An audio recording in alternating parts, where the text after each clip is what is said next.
Sarah wanted to be a mother. She longed to hold her own baby in her own arms. But she didn't have a child. Now she was old. She was 89 years old. Who's going to give birth when they're that old? But God had promised. God had promised her husband and her that she would give birth and that that child would be the Savior's great-great-great-great-great-great-great-grandfather. But God hadn't kept his promise yet. And then one day, 3 visitors arrived at Abraham's home, and Sarah listened in on their conversation, and these 3 visitors told Abraham, yeah, in 1 year, there's going to be a baby here.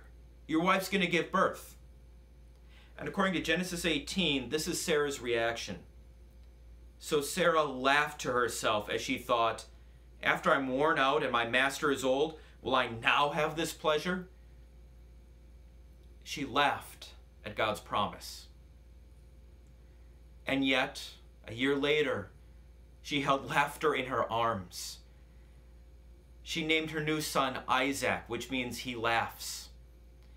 You see, even though Sarah didn't trust God's promise, God kept that promise anyway.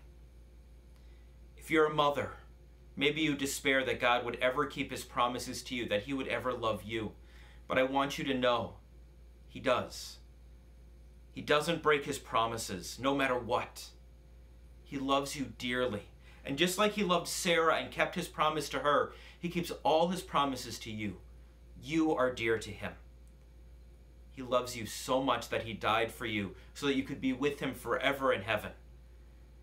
So if you're a mom, remember Sarah, that even though she didn't trust God, God kept his promise to her anyway.